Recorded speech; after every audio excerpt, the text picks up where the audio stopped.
Welcome back to a load of BS on sport with me, Dan Ross, and our dazzling number 10. It's Dan Bigger. How are you, my friend?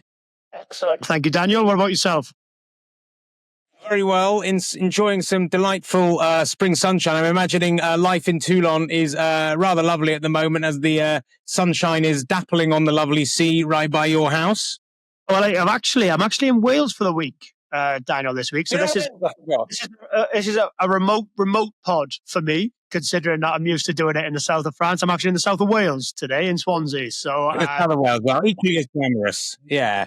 Now, I heard you describe, by the way, Dan, someone whose name I forgot. I must have been reading it somewhere, or maybe I was imagining it in my wildest dreams. That you were described by someone as a generational talent. How does that sit with you? How many pints had the person had before they described that, Daniel? Well, this is it. It was unclear. It might have been a sort of a 3 a.m. Talk show where someone might have been a little over the edge, or it could easily have been mum and dad who are giving you that accolade. But nevertheless, I will say I'll doff my hat to you. Well deserved as you wind your way towards the twilight of your career. It is definitely well deserved for all the brilliant things that you've done in the game. They're the flattery ends, I'm afraid. But anyway, after our ruminations on that and all things weather, let's turn to the matter of the day. And today's guest is a titan, I would say, of the oval ball game in a couple of forms, both as a player and administrator. He's been a leader, or is a leader in both rugby union through much of your career as former CEO of World Rugby, and now at the NFL as head of Europe and Asia Pacific. And by the way, he was a pretty damn good player back in the day, spending the bulk of his professional career in something in common with you, although he was in Paris for the team now known as Racing 92. It's Brett Gosper. Very good French, Daniel, actually, by the way. I was impressed. I was wondering where you were going to go with the 92 and whether you were going to go 92. So bravo. Bravo. Thank you very much. Brilliant guest, isn't it? Really good guest. We've been lucky to have some brilliant guests on over the course of the couple of series, but this is a really interesting one in terms of the crossover from amateur playing, his background in advertisement, then going into World Rugby, top guy in World Rugby, and then into the NFL. I don't think we'll be short of things to talk about, will we? I think that's right, but I think I'm particularly interested. Going from rugby, and there's something about the sort of, call it, dare I say, the conservative world of the Twickenham atmosphere, the Twickenham boardroom, into the snazzy world of the NFL, and taking that all international. There's going to be some interesting comparisons and trying to understand all the different cultural shifts going on, between those sports and in the way that both those sports, both rugby union as well, and indeed rugby league, as well as NFL, are now trying to expand their fan bases by taking those games into new territory. So as you say, I think plenty to get our teeth into. So on that note, shall we get the man in? Let's have a chat to Brett Gosper. Welcome to you, Brett Gosper. How are you and where do we find you today? I'm good. Thank you for having me. I'm sitting in the international headquarters of the NFL, which is in Leicester Square in central London.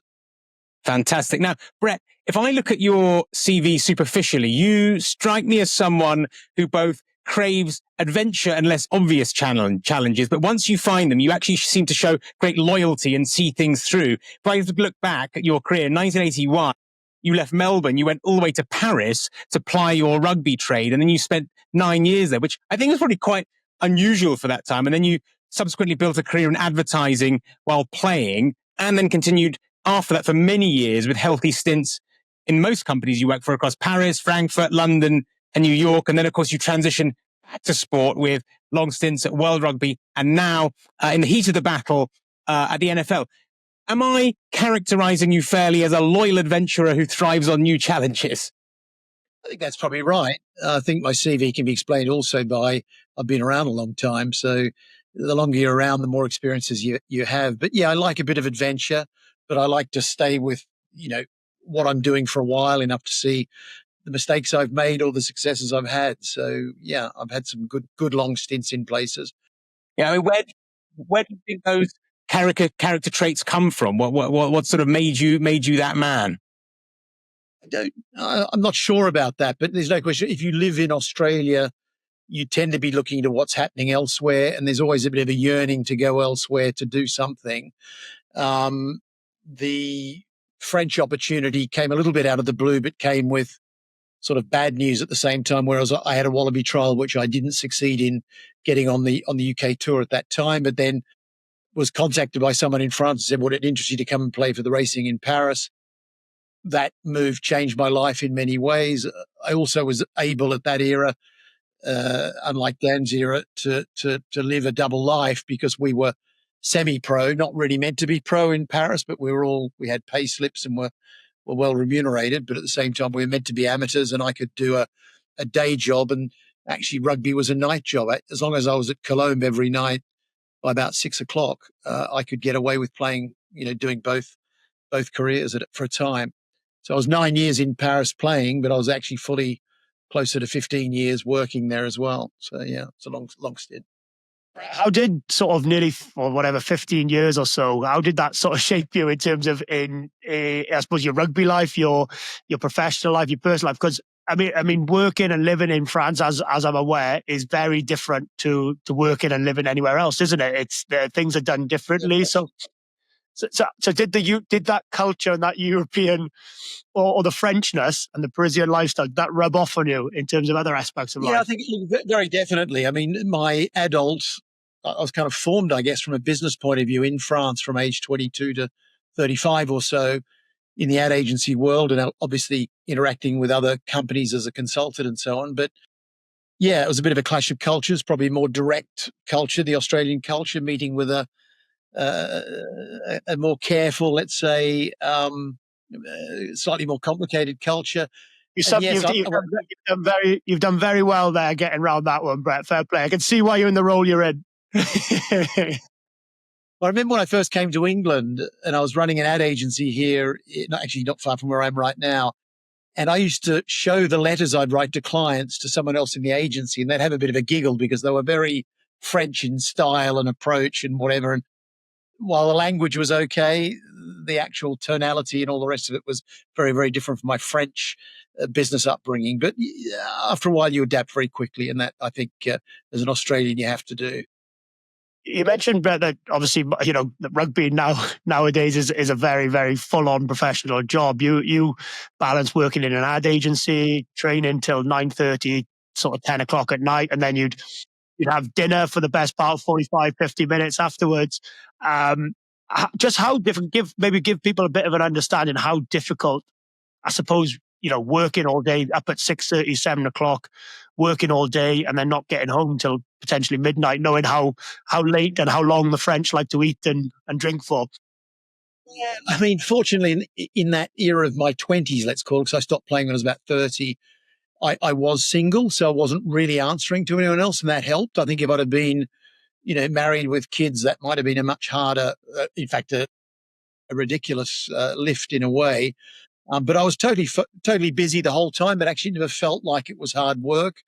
I was just, on a program where I went to the next thing, and it really filled my life. I feel really privileged I was able to have that duality, which players today can't have, and got away with it. Some were more focused on rugby. Lots were employed, almost in clandestine jobs that were kind of cover job for their real, focus on rugby in those days and so on. But that balance to me was really healthy and stimulating and engaging. And I think it helped. The job helped my rugby and the rugby helped my job. Yeah. I wonder what 30 years as an ad man. I think I was looking at your CV because it's 30 years you did, and that's an amazing stint even before you built a career in the sports industry, despite looking extremely young and fresh for it today, Brett. But I wondered what did facelifts along the way and so on. Yeah, exactly. What did 30 years as an ad man teach you about leading sports organizations? To what extent did the creativity of the ad industry influence you in terms of how you approach problem solving? Yeah, well, when I landed at World Rugby, to be fair, I hadn't had a great deal of experience in the sports category. So I guess my instincts were to behave like World Rugby was a client, and what would I do if I'd been handed this client World Rugby, what questions would I ask? What would I try and solve? What were the issues facing it? And probably I led with an image-based solution. At the time, it was called IRB. I didn't feel that was particularly fan-friendly, nor would it, if you're on a conquest strategy as World Rugby are with fans, I didn't think it'd be helpful for us. So we went through a kind of a brand process. In many ways, that was my instinct, but also it bought me time. I'd sort of brought the conversation to the area that I had a bit of knowledge and expertise in, while I got up to speed and found my feet in other areas that I was less familiar with, around governance, around player welfare, around rights purchasing and sales and so on. So, yeah, the ad guy gave me, I think, the right questioning and the right and the right approach, particularly if you wanted to be more outward facing. World Rugby was traditionally, or the IRB as it was then, was traditionally quite inward facing, quite confidential, a bit more like a law firm than a fan engaging entity. Got it. And I wondered, I mean, did you feel maybe it was serendipity, maybe it's the sort of random walk of life, but in a way, did you feel it was always some kind of destiny that after that, all that time in advertising, that you were somehow, it was inevitable that at some point you would return to the sport that made you in a way, and then sort of spend the second part of your career in sports business? Or maybe that's just coincidence. It was a complete out of the blue thing. It was not something I particularly thought of. I'd probably disengaged with rugby for all sorts of reasons, in a way. Not living in the country where the club that I played for was, either in Australia or France. I didn't have the connection to each weekend go and see my mates at the rugby club and so on.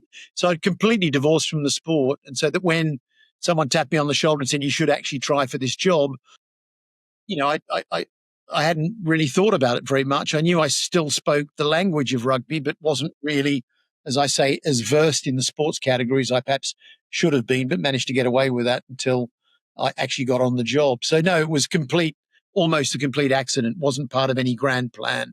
I should have kept in the ad business and kept going. But I'm so pleased that I did have that time in rugby, which is a fabulous job. Obviously, I love the sport, and it's led me to other opportunities, and it's just enriched my business experience in a good way. Brett, what would you like your legacy to be from World Rugby, from the position you were in? Because I know that I've listened to some bits and pieces, because I played in the World Cup in 2015, I played in the World Cup in 2019, and they were absolutely magnificent. Both very different, weren't they? But absolutely magnificent events. And I suppose, just what was your proudest moment, and what was your legacy? What would you like it to be from World Rugby? Yeah, and again, it's hard to take legacy because there's so many people involved in what you do. There's no one thing that you can say that was me, and there's a piece of so many people in all of those things. But definitely the two successful World Cups on my watch, let's call it, rather than I did it. I think, England was exceptional. Japan was an adventure and had its ups and downs until the moment we got to the event itself, and it was exceptional as well for other reasons, and first time in Asia. I think the entry into the Olympics in Rio 2016 was extraordinary as well. I guess they're the three big broad brushstrokes, but there are other things too, which rugby's still grappling with. I think we did a lot in the area of player welfare and head injury assessment off field and stats, and I think it's that in many ways is standing the test of time. I think the inclusion of women, the growth of women's rugby, women in administrative positions. There were no women on the council at the time of my arrival, due to the work of a lot of people. More than 30% of that council is now women. So yeah, I think they're probably, I could go on, obviously. No, there are, I think the sevens developed in that time. There were lots of things, but again, not legacy. I think everyone gets past roles like that for a period, and then you get off the train and someone else takes over and they add their bit too. But it was a fascinating and engaging period of my life. I loved it. I listened to another podcast that you did, Brett, and you said that some of the ups and downs in terms of the World Cup, you said that obviously England being the host, not making it out of the pool was a little bit of a disappointment or a little bit of a div. So I suppose me being Welsh and being part of the group that knocked England out, I can only apologise for causing you so many headaches back in. I got in a lot of trouble. I got in a lot of trouble at the time on Twitter prior to the tournament when I commented on it. I think it was, who was it that might have been someone else in the cricket environment that didn't make it through to the quarters or something. And I said, well, hopefully that won't be the case with the hosts in England. And of course, Wales went berserk because the three teams in the pool were England, Australia, and they assumed because I was Australian, I must have a special support there. So I got into a bit of a tangle on that, obviously completely neutral in my job at that time, but it was amusing to see the backlash on. But yeah, I was there. I was there the day of the game, Dan. It was a big moment for Wales, of course. Let's move away from English rugby disappointment, because that could take us down a terrible rabbit hole. Oh, we could talk about Welsh rugby disappointment. That would be an even deeper one. But let's shift gears a bit towards where you are now at the NFL. I mean, actually, of course, World Rugby and NFL are both hugely complex organizations in their different ways. I mean, what's been your approach to leadership in an organization as large and complex as the NFL? How do you think about it? It's very different. Obviously, it's a league for a start, so there are fewer moving parts. World Rugby is a federation, so you are by definition herding different sectors of that sport in different ways.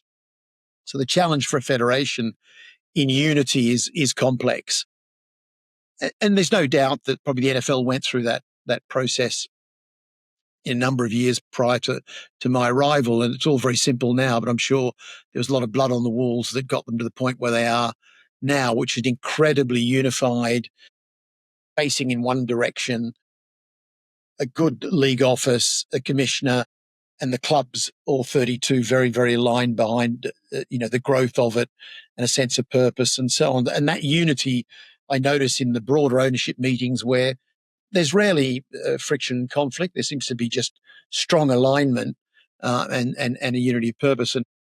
And then in World Rugby, as I say, you were dealing with, whether it be Six Nations, the Southern Hemisphere, the threat of whether the clubs were going to break away, they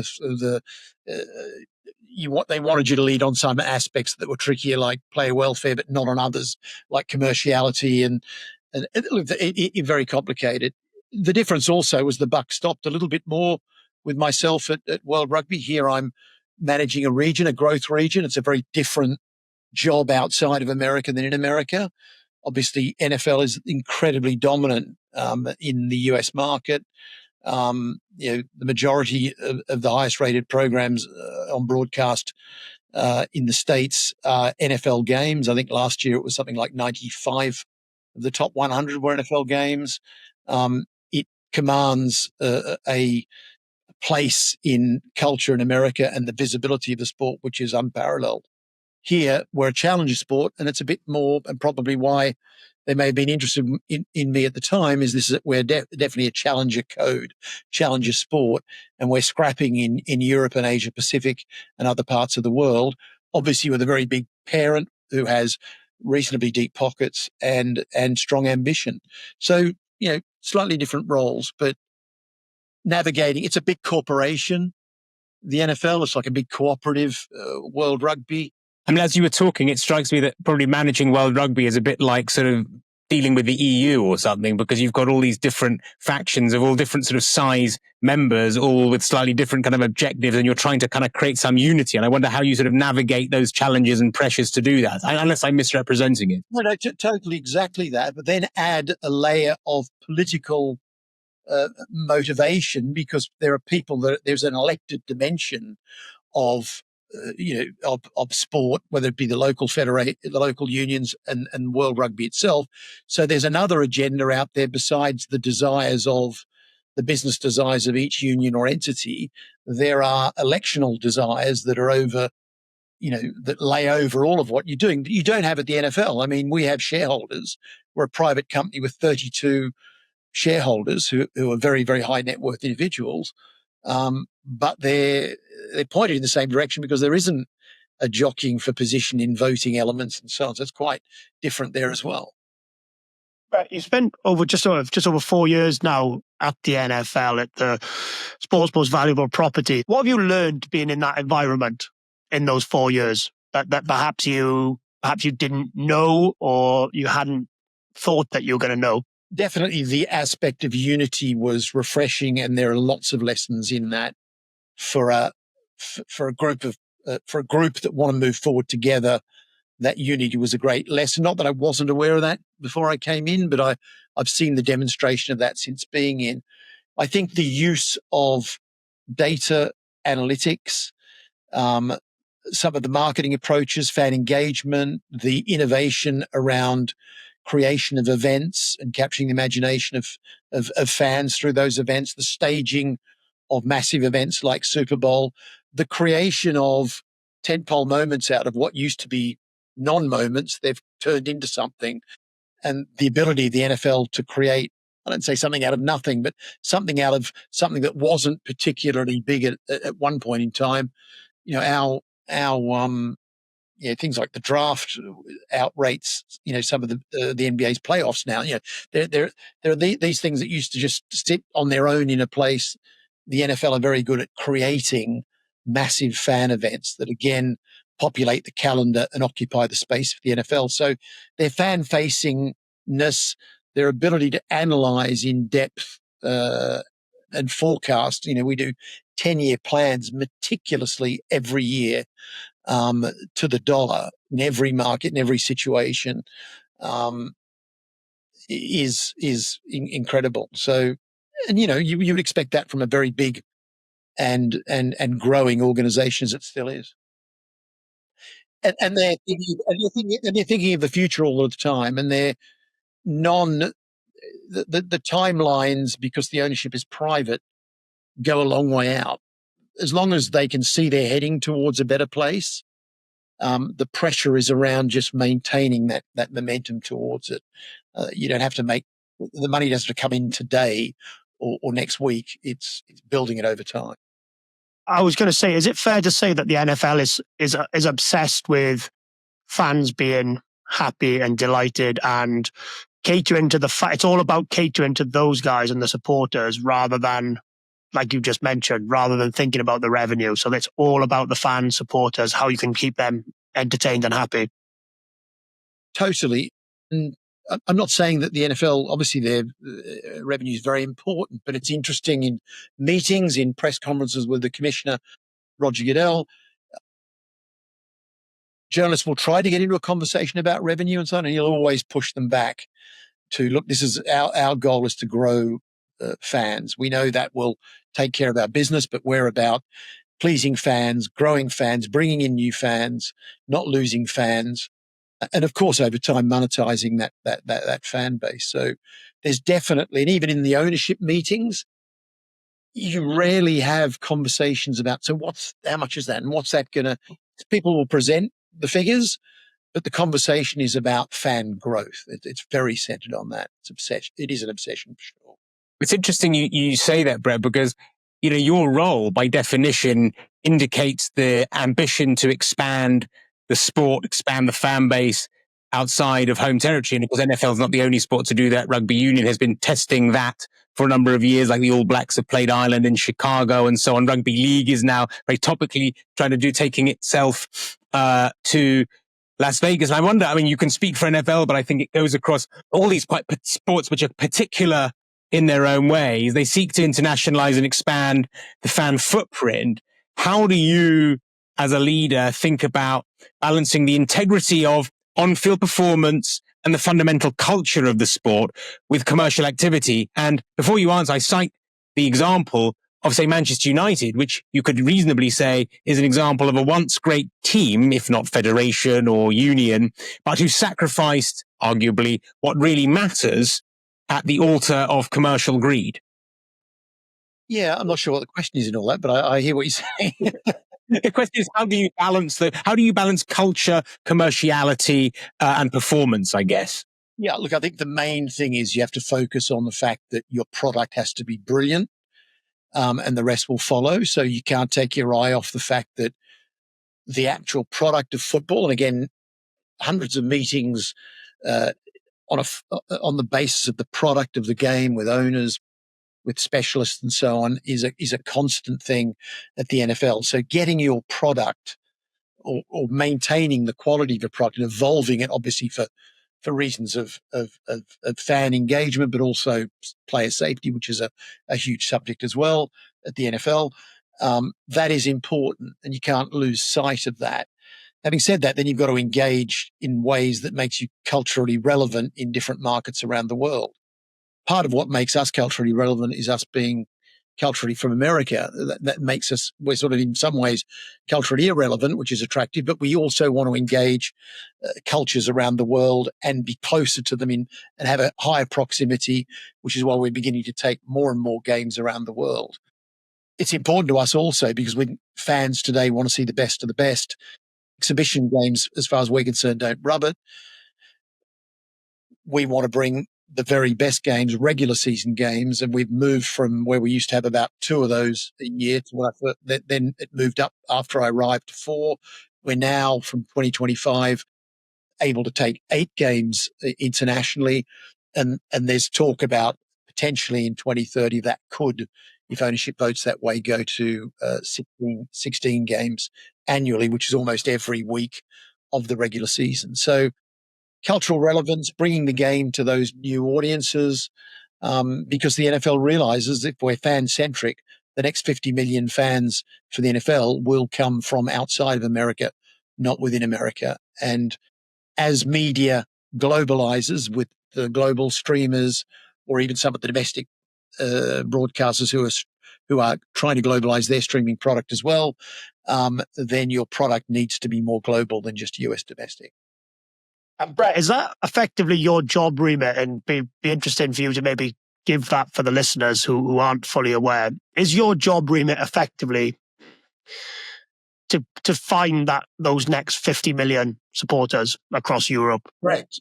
Yeah, across Europe, across Asia Pacific, across not my region, the rest of the Americas and so on.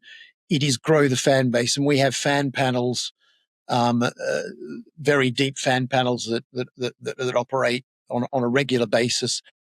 The major fan counting we do each year, they're about to come out for the next year, and each year we look at exactly where it's grown, where it hasn't grown, why it might have grown. We have a dashboard that comes out on a weekly basis in terms of ratings, in terms of perceptions, in terms of, and that across numbers of markets, in terms of sales and merchandising. And everyone's always looking, our analytics guys are looking at these, trying to find anomalies or reasons why things aren't working as they should or are working well, that we can then obviously take to other markets if it's worked particularly well in one market or another. So the analysis is quite very impressive in terms of the real-time analysis of what we do. But yes, in a nutshell, grow the fan base, over time monetize it. And the figures that the powers or the owners at NFL look at is there significant fan growth? Because if you have that high fan growth in each demographic, and particularly we look at the 16 to 24, we're very focused on that growth. You've usually hooked your fans by the age of 24, but if you want to see in your future, it's that new, more elusive demographic that we're very concentrated on. I imagine that when you grow into new markets, there are some sort of behavioral, cultural challenges that arise when you're bringing a sport with such unique tradition and history. And I wonder the degree to which you have to adapt the experience. And maybe you could give us some examples of how you've delivered the NFL experience, however you define that, in a specific flavor to sort of appeal to the tastes of a new territory. Yeah, look, I think that new territory is looking for an Americana experience. They don't want it to be adapted too much to local culture in that sense, but each of these games develops its own personality and its own rituals, probably outside the stadium or even inside the stadium in terms of what's sung, how the reaction of the crowd is, and so on. I mean, you try to do, there was the traditional takeover of Regent Street back in the day here. We project lights onto Trafalgar Square to signal games. So we're trying to be in the heart of the city in some of the iconic spots of the places that we go to. Outside of game time, we show up at Oktoberfest in Germany, and other such activities. But we tend to be bringing an Americana into the fan base here, and that's what they want to see. And so the games themselves do look very similar across the board. But a game in Berlin versus a game at Real Madrid Stadium versus a game at Wembley or Tottenham definitely have a very, very different personality. And that's why we get a lot of our fans actually going to these different cities to actually enjoy the experience in those different contexts. Not completely unlike the different Six Nations games that happen in different cities. Yes, it's very similar on the field and in the stadium to a certain extent, but the feeling and personality of those games is very, very different in each of those markets. Brett, what goes into the process of staging a game in Berlin, in Madrid, Wembley, in London? What goes into that process, and how do you sort of pick the location, the country, the city, and things, and what goes into that process from the idea? Yeah, well, we have around 12 priority international markets that we've earmarked as high growth potential, fan, future revenue, and so on. And the belief is, over time, taking a game a year or so to those markets is something which sparks a hell of a lot of other activities in that market throughout the year. It engages governments, engages local federations, engages flag football, which is our Olympic version and touch version of the sport, which will be in LA in 28. So, the size of the sports market, the size of the broadcast market, the size of our fan base, the potential of that market over time, they're all the things that we look into in terms of determining the 12 markets. And then by definition, they are markets that we would earmark for hosting and so on. I mean, what goes into the games is incredible to watch. And, I've seen Rugby World Cup finals and Rugby World Cups, and there's lots of games, obviously, in a Rugby World Cup, whereas this is one game and so on. And we really do try to create a mini Super Bowl in each market that we go to with week-long activities. But it's a big circus that comes to town. I mean, there's 53 players in each team. There's as many officials. There's fans and supporters coming in from the US, although that's usually no less than about 5%, no more than 7 or 8% in a stadium. The locker rooms have to be completely reconfigured. So there's major building works that happen in every stadium that we go into. There's usually some form of stadium of field enlargement, field surfacing replacement, branding throughout, activities happening on the forecourts and so on.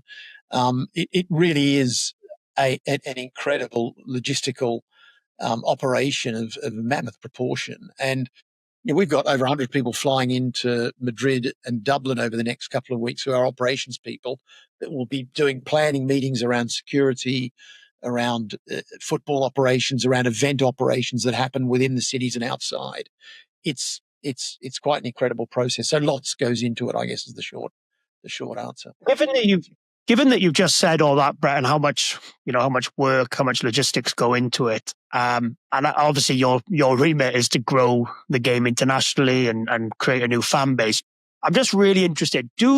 Say for argument's sake, a Patriots fan or a Chiefs fan, are they particularly on board with their team playing outside of America? And are the American fans, I suppose the traditional fans, are they on board with the concept of taking games and growing the sport outside of America?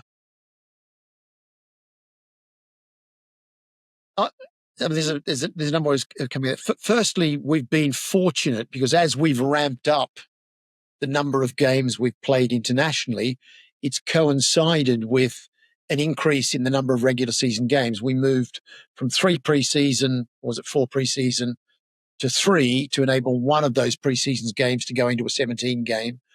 And the talk is if we went any higher now, then there might be an 18th game coming from the preseason game regimen and so on. So the fans feel they're getting an extra game, even though each club will rotate its home game twice in 8 years outside of the States.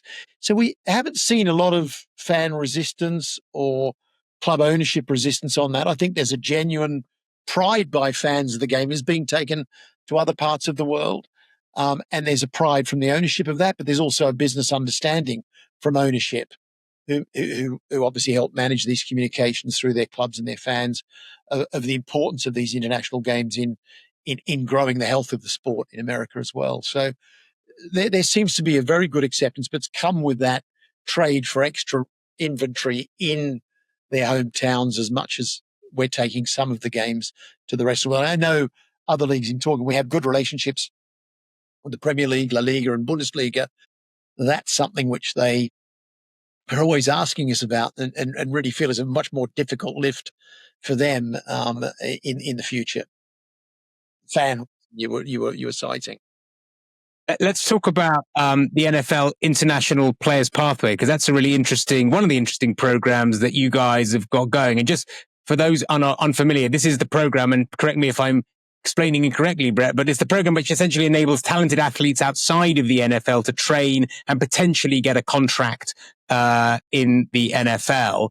And so rugby fans closer to the UK might remember the Welsh player Louis Rees-Zammit, who's gone down that path. And then I think actually more successfully in terms of actually getting a consistent contract is Jordan Mailata, who was an Aussie Rugby League player who now plays for the Eagles in Philadelphia, if I'm not mistaken.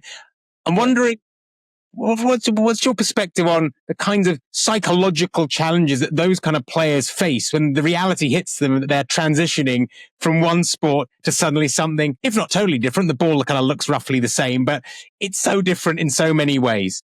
Yeah, look, I think they all have a bit of a discovery on that front as they. It depends on the positions. There are so many technically different positions, and you'd have to talk to Lewis about his discovery of a very, very different world in every way. I think he's a great athlete, and there are very, very few examples of players, particularly his kind of player, which is an athletic, let's say, a back-like rugby player, moving into a position of a wide receiver or running back, and so on. And of course, can't believe we'd ever see a quarterback coming from a foreign market. It's just too technical. So, but the idea behind the IPP is to find local heroes out of markets, which are our key markets, and where you do get one of these players that makes it through in a big way, like Jordan Mailata, who's the first starting Australian in a Super Bowl and a winner. The interest in the sport has just peaked hugely in Australia. It was already on a very high growth path, but he has helped peak the audience in that country and the cultural relevance of the sport, because one of theirs is actually playing at the highest level. Same idea with some other players. We've got players out of Germany. This year I think we've got 13 players in the IPP program, of which that represents 12 countries. There are punters and kickers and mainly, I guess, from a playing point of view, we're often identifying offensive or defensive linemen, which is it's got its own technicity and its own requirements, but you're slightly more likely to find foreign players in that area, not as high profile. So if you get the glamorous wide receiver or running back, it will probably make a bigger splash than some of the linemen. But generally, that's the goal behind it. And what we've discovered is, it's very hard in a short period of time to bring these players to the point of maturity and to arrive in the NFL.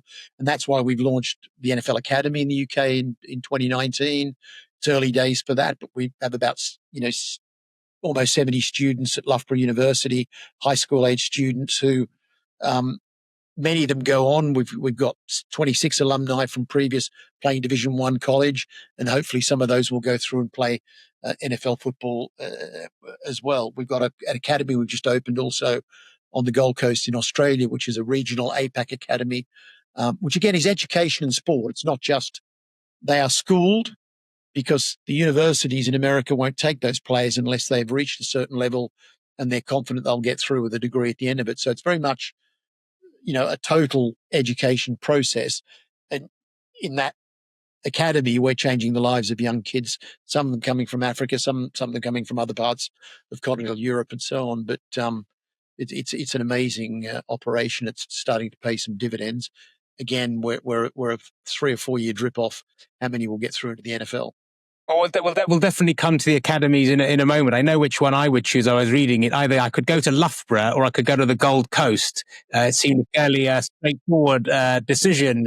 Not that it's ever going to become a reality. I was thinking, I mean, Jordan Mailata, particularly just sort of looking at him, I think in technical parlance is known as being built like a refrigerator, approximately. But I'm sure he's an extraordinarily talented player. But he sort of superficially seems to have the physique to transition into it. Just looking at the size of him. Where you see his athleticism, and you probably get it on YouTube. If you look at some of the highlights of Joe Mailata as a rugby league player, and he was more a junior at the Rabbitohs, which is. But you see some of his footage. He was an incredible athlete, and he was in our suite at the Super Bowl about 3 years back at SoFi. We had to bring in a couch for him with his girl. I mean, he's just the biggest human being I've ever seen. How do you observe these sort of new IPP players impacting the league, not only in terms of performance, but more in terms of team dynamics? Here are these outsiders. I mean, it's different, isn't it? Clearly, if you're going from, say, rugby union to league or the other way round, there's far more. It's a bigger league. Well, we know Jordan is really seen as a leader in that outfit with the Eagles. He's a great singer, so he has huge on stage charisma. He's always pulling the guitar out, as a lot of the Pacific Islanders do, and he has a wonderful voice. So he's captured their imagination there, but also on the field, I think he's got a lot of leadership qualities. And I think we want to have the best athletes in the world, not just the best athletes in America. So that door is open for those amazing athletes to try their hand, and you see that program, and they work their backsides off, and they are all very focused because they know the step up is huge, but they know the rewards are huge as well. It is more than life changing. Brett, we briefly touched on the academies. Obviously, there's one set up in the UK, one in Australia.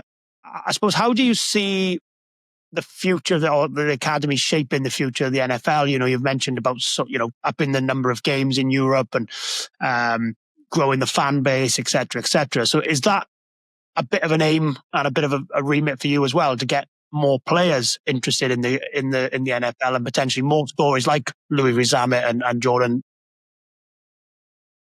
Yeah, I mean, the pipeline is more difficult. We often get compared with NBA, and there's a very strong and big basketball infrastructure, and it's a much easier sport for people just to join in. You just need a basketball and a small court, and away you go. There's not much accessorizing of that sport and the number of players and so on. And there's an Olympic infrastructure, leagues in Europe, and all the rest of it. So our pipeline, or our the wide end of the funnel, if you like, is increasingly flag football.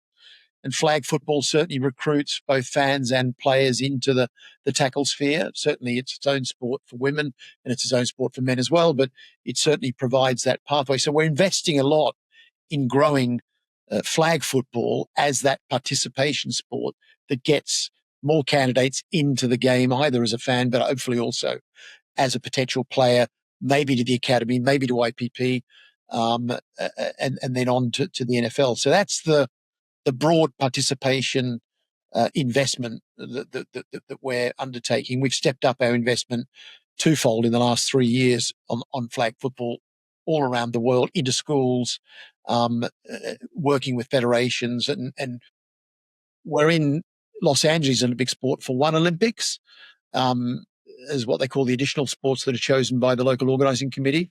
Our goal is obviously to be beyond that and to become a core Olympic sport over time. So we're taking that partnership with the International Federation of American Football very seriously in order to grow participation. Obviously, we look through the lens also of we're creating fans when we do that. Is that the goal a little bit, Brett? Just obviously with flag football coming into the Olympics and the audience that attracts, and the millions and millions of people that will watch that, similar to what I suppose you did with World Rugby in terms of getting, in terms of the sevens getting back into the Olympics and attracting new audiences like that. And I suppose beating around the bush a little bit, is the plan off the back of all the games, the academies over in this part of the world, is the ultimate goal to maybe have a franchise in this part of the world outside of America in time to come? I mean, there's debate on that. I think when I first arrived at the NFL, the feeling was the biggest global step we could take would be to have a franchise in London. And every question I was ever asked at any press event or whatever was, when's the franchise landing in London and so on. And I think there was a little bit of waiting. Would there be a team that would suddenly relocate? The Jaguars are often touted because they're playing regular games here at Wembley and so on. That didn't happen, and nor was there a sign that it would happen elsewhere. There were conversations, and so it was mooted at one point that actually one team outside of America is going to be slightly different in terms of the equity and scheduling and all sorts of things like that. And maybe the easier thing is to have a division outside of the United States, maybe 4 teams in Europe, maybe 2 in Germany, 2 in the UK. And they would battle it out through the pre-playoff and then relocate the teams who made playoffs into Florida to base there. And all sorts of conversations happened in public and in private around that notion. That's a very, very heavy lift for the NFL, and it probably would mean expansion of the league from 32 to 36. They're not easy things to do when the pie is of a size and the sharing of that pie is accepted as it is. I think there's a feeling this is certainly the strategy of more games, more engagement, and a wider footprint is something which we're seeing real returns on. Playing a first regular season game in 22 in Germany spiked so much growth and interest and commercial interest and broadcaster interest that model is now a little bit being shipped to other places where we're seeing similar reaction. So I think we're on a pathway of using the games to trigger. They're not the end in itself. They're a means to an end, but to trigger a spark of interest that we then develop into a higher engagement with fans in that market over a period of time. A bit like, there's only one, apart from America, there's one Formula One race in a country, and that creates lots of connection and lots of fan reaction and engagement for well longer than the week of a Formula One. Well, similarly, I think NFL has the ability to create those connections as well. So I think the franchise, if someone puts their hand up and says we want to move and so on, that'll be considered.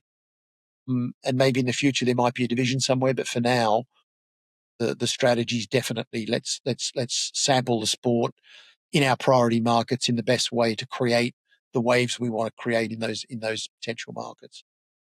Right, everything you've talked about in terms of the games abroad, the logistics, et cetera, were all 32 teams on board with moving games outside of America? Yes, they were all 32, all completely aligned. Okay, because I was just wondering in terms of if I sat in the room and saw. I sat in the room when it was voted, going from 4 to 8. There was one team that I won't name, one owner that stood up and voiced the concern that the best games may go overseas and not be at home for his fans. I think that was a good thing to do for and make that point for his fans, but it was definitely not someone who was against the idea of international expansion.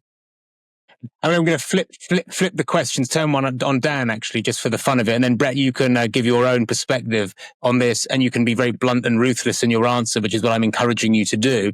Dan, if you were 5 years younger and you had, I was going to make it put a more jeopardy into the question, you could either take a third Lions tour or you could go and have a go and get an NFL contract. What would you do? Where's the NFL contract? That's a big thing. It's in Delaware. No. Do you know what? You're choosing. I don't know. I don't think you have to be incredible. Apart from your kickers and bits and pieces, I don't think I've got the length of kick. As opposed to some of the other kickers in rugby to quite make it. I don't think my physical attributes would get me into the NFL. That's for sure. I remember that we spent this was back in 2009. Now we went to Canada and America on tour. We went to Toronto and to Chicago. And we went to the Bears facility and we spent the whole day there and watched training. And they were training for about 3.5 hours, whatever it was. And then for the last 5 minutes of practice, they had the kicker who'd been on his own with the kicking coach just on the separate field, came on and did a couple of field goal routines. And we just thought, this has got to be the easiest gig in the world. And we were saying, and he was, I think it was Robbie Gould, I think it was at the time, and he was saying that, yeah, it's a pretty cushy gig, but he said, unlike you boys in rugby, if you miss one or two, it's a bit like, oh, don't worry, get back on the training field and work a bit harder, and you'll get it right next week. If they miss sort of one or two in a season, they're in big trouble. They're getting cut and their job's on the line. So I think on the weighing everything up, Daniel, I think I'd probably take a third Lions tour to be in the safe boat. Yeah, I'm not sure, Brett. I'm not quite sure my physical attributes would get me there anyway.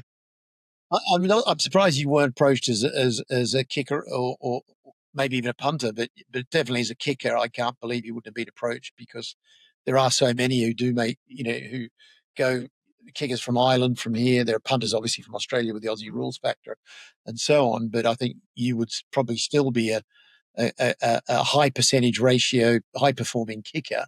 You would have, you could have tried your hand as a running back perhaps as well. You take a lot of knocks in that position, but you'd have had a bit of fun, I think. But look, I think the choice. You go on. My wife loves Manhattan. So if there's a team not in New York, it has to be in Manhattan. So that would be the big sell. So we'll see if that comes. You won't have much time to enjoy yourself, because you be on drills the whole time. So I'm not sure that. Always ask me, do the players love coming to London? And I said, well, they're quite busy. I'm not sure that they're tuned into the local. They do like coming, but they're in and out, some of them, so quickly because they're on a mission and they're thinking about the game. Well, if you can arrange Dan's apartment in Greenwich Village, then I'm sure there's a conversation to be had. Anyway, moving off such flattery, prompted a question actually of whether you've observed any particular marked differences in team or organizational cultures between rugby teams either you've played in or obviously you've been around for many years, and then NFL teams. I'm talking at a playing level, not at a business level. You could answer it actually as a sort of professional organization level, but maybe starting at thinking about at a player level. You're asking me this question? I'm asking you, yeah. I don't think I'm close enough to the clubs themselves to really understand. What I do know is there is an endless number of technical coaches, nutritionists, physios, doctors. The surrounding of the players is extraordinary. Their programs are extraordinary. So it's night and day as to what I can never remember back from my own playing days, or probably quite different, although we see high surrounding of players. And the modern player in rugby these days has accelerated incredibly in the last 10 years, I'd say. So, these are professional athletes. They know what their job is. They know what their business is. In that sense, they're very similar. The players' mentality themselves, the desire to be better, the desire to hold their position. I remember hearing the stat when I first came into the NFL that the average player only lasts 2.3 years. And my initial reaction to that was actually that must mean they really get, knocked around a lot, and it's an injury thing. But it's actually not at all. It's a competition thing. Someone else comes along and is better in the position, and you're not performing. Someone else gets slotted in quickly, like the kicker you're talking about, Dan. So it's ruthlessly competitive, and I'm sure Lewis is finding that out currently as well. But it's just so competitive. So many people want those positions, and there's a lineup of top athletes in America, which makes that a really, really difficult area. Well, on that note, just going back to the academies, Brett, how does the NFL prepare these sort of student athletes for the mental and emotional challenges that they're going to face in such high stakes competitive environments? Yeah, and that is the job of the academy, is to teach, because the first high stake environment they'll be in is college football, with crowds of 75 to 100,000 each weekend, and broadcast and television rights the size of almost the Premier League, domestically. They have to move into that high performance environment very quickly, and the academy prepares them physically and does what they can to prepare them mentally and to identify those who will succeed because they have the right mental approach. It's a big part of their conditioning. Right. Moving on a little bit to the I suppose, team success. What do you believe that the most successful teams in the NFL have in terms of the key factors why have the Chiefs been so successful? Why did the Eagles win the Super Bowl this year? Is there anything that you've observed from your role since being there, or is it just? Again, I'm probably not close. I'm in the league office more than I'm actually in under the bonnet of clubs and so on. There's obviously a winning culture. But the Chiefs, it helps to have, almost a once in a generation quarterback. The quarterback is incredibly game influential and outcome influential, almost beyond any position in any other team sport that I can think of. If you've got but he's got to have someone to throw it to that's reasonably competent as well, obviously, and he needs to be well protected in what he's doing. So it is a complete team game. But the Chiefs obviously have, like any outstanding players, a wonderful coaching team, consistently remaining there over time to build what they've built, and an outstanding once in a generation quarterback. I suppose flipping the question a little bit, has there ever been any sort of just, that you think of like the Premier League in this country, and clearly you've got the top of the league with your Liverpools, your Cities, etc., vying for the big prize. But you also look at the bottom end where it can be so exciting in terms of relegation battles going down to the last day of the season, etc., etc. Is there any scope or any plans for that in the NFL, or is it just simply that all of these guys are just focusing on the prize rather than the pitfalls or the potential pitfalls of the NFL? If you're talking promotion relegation, no, it's hermetically sealed, and that's the way. The excitement that happens at the back end. Is there a lack of Is there a lack of jeopardy when there is no promotion relegation in that? The NFL would say that we've replaced jeopardy with high proximity of performance of the team. So the winning margins there are very, very few blowouts. There was actually close to a blowout at the Super Bowl this year. There was a comeback and so on, but winning margin was higher than usual and so on. But everything is designed to make the teams, there's an equalization of so many policies, and the draft, the weakest team gets the first pick, and everything is geared to making sure that the teams are day in, day out, each weekend, incredibly competitive, so that jeopardy comes from the proximity of the games, or the excitement comes from the proximity of the games. And there's an enormous amount of work and analysis put in to ensure that the teams are rivals each weekend, and that we don't have two or three teams that just move away from the pack. We've had the Chiefs turn up and the Eagles in recent years in the finals. We've had teams like the Patriots winning consistently, but overall there is a high competitiveness of the 32 teams, which creates that excitement each weekend and through to the playoffs and beyond.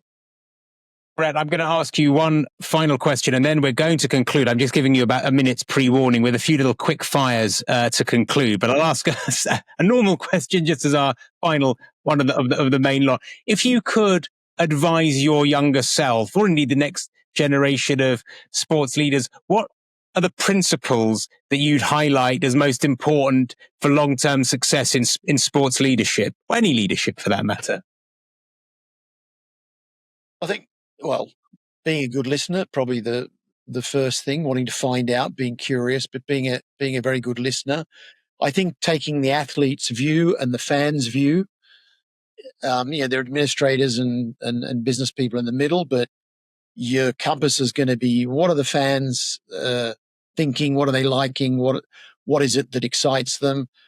And what's going to ensure that our players are performing at their best, because they're the most visible end of the product and obviously game shape and all the rest of it's part of that. But we want high performing, satisfied players and fans that are really being satisfied by what we're showing and doing. So I think you begin all your analysis at those two ends of the spectrum and draw your conclusions from that would be my main advice. And by the way, players also understand game shape, and coaches do as much as any administrators do, or more than. Right. Is the Brett Gosper sitting where you are today almost relieved or happy that Wallabies trial didn't go the way it went for you, in terms of where you've got to and things like that? And are you happy with how things have turned out off the back of a real disappointment originally? Totally happy. I can't say it doesn't gnaw at me occasionally. Would have loved to have done a Wallaby tour to Britain or elsewhere, but I don't. I see the path that ended up being formed or created for me as I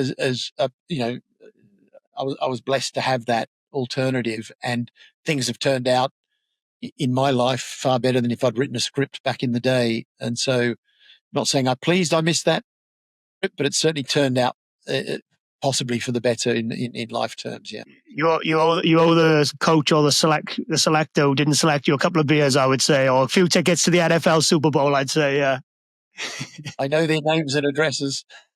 Yeah. I think the ledger has fallen reasonably in your favour if looking back over the last 40 years. So I don't think it's, you've got probably plenty to be happy about and then grateful. It was definitely a closing doors moment, which sent me in a good direction for sure. Yeah, for sure. Okay, well, look, let's wrap up with a few quick fire questions, if we may. And I will go first. Name 3 athletes across any sports, dead or alive, who you admire and love to or would love to watch. I'll take Gareth Edwards rugby-wise, Muhammad Ali, Michael Jordan, I guess would be my 3 that would just come to mind straight off. Nice. Go on, Dan. It's a good group, that, in fairness. Brett, so you've been to so many sporting events and major sporting events. If you could go to one, whether it be a football World Cup final, Wimbledon, whatever it is there any sporting event you'd like to go to? What would be your top of Brett Gosper's list? It's a really difficult one, and I've been lucky because I think I've been to.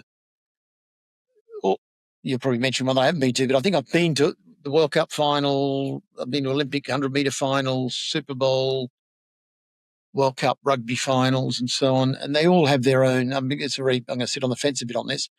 One you haven't been to, which you would like to go. I'm not sure. I feel I've missed anything in particular. Name one new thing I might have missed in that group I've just given to you. Monaco Grand Prix, Wimbledon, US Open. And US Open as well. Masters? Masters golf? Yeah, but I'm not a massive golf. Okay. I love watching the majors in Augusta, but I'm such a terrible golfer. Yeah, that would be one that I'd like to try. I guess going somewhere new would be good. That's a good. I like your thinking. Thank you for ruining this quick fire round, Brett. Anyway, so appreciate that. In hindsight, I'm asking someone like Brett about going to sporting events, knowing that he's probably been to about 90% of all the bucket list ones that most of us would love, was always going to be a difficult one. I've been lucky again. Yeah. Okay. One more from me. If we weren't talking about sport right now, what's a topic you'd be passionate to discuss? Probably. I mean, it's boring, I guess, but I'd be. It's a good question. As you start to search, I'd probably be talking about.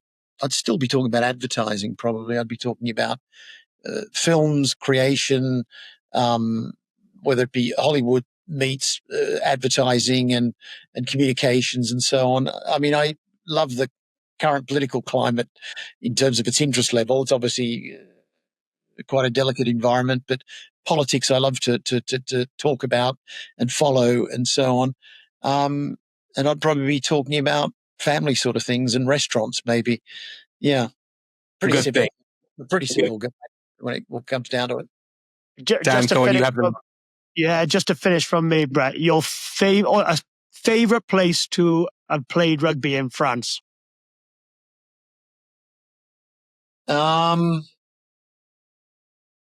I think always in the Basque Country. Bayonne and Biarritz are the 2 stadia that I loved going to and playing in, and we usually did well there at the racing club, and just loved the pre-game, the stadium, the crowd, and the post-game in Biarritz and Bayonne were fabulous. Great day. Well, listen, on that note, Brett Gosper, thank you very, very much. Thank you very much for having me. Thanks, Brett. It's been therapeutic. Well, my first reflection, actually, Dan, about Brett was what a lovely guy. Just a real pleasure to talk to. As someone sort of so senior and experienced, it was a very enjoyable chat. Learned a lot. He's done so many amazing things in his career, both as a athlete of the 80s in Paris, and then all the way through advertising and up through World Rugby, and now what seems like a hugely exciting job in the NFL. And as a bloody spectator as well, ruined my quick fire question about what sporting event there's not one he hasn't been to. So yeah, and he doesn't like that Augusta.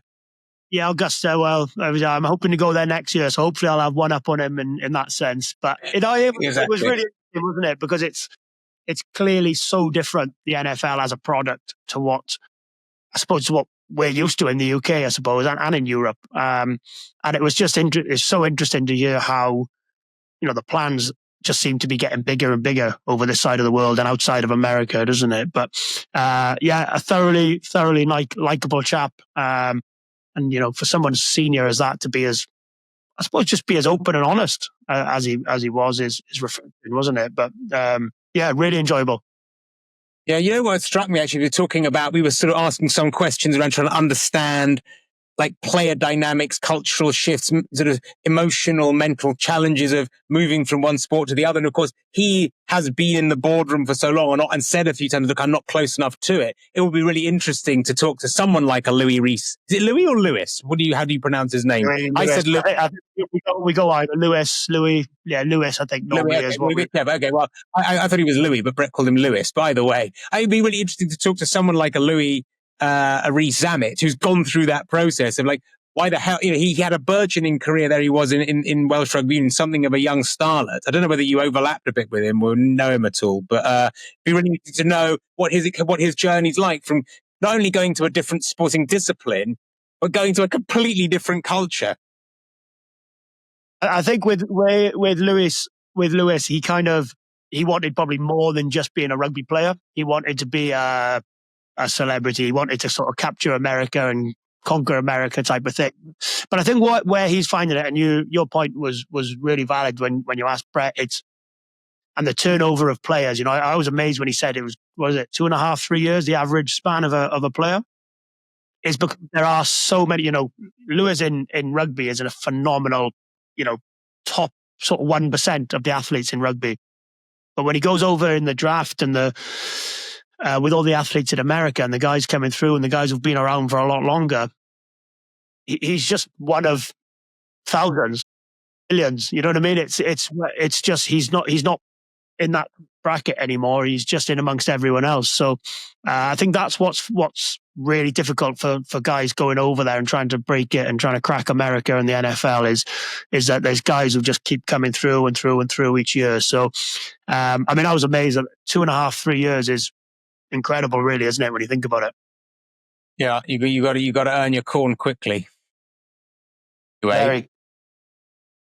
On that note, we should see if there's a game. We should see if there's a game in Europe. We should see if Brett can get it in with a couple of the NFL guys.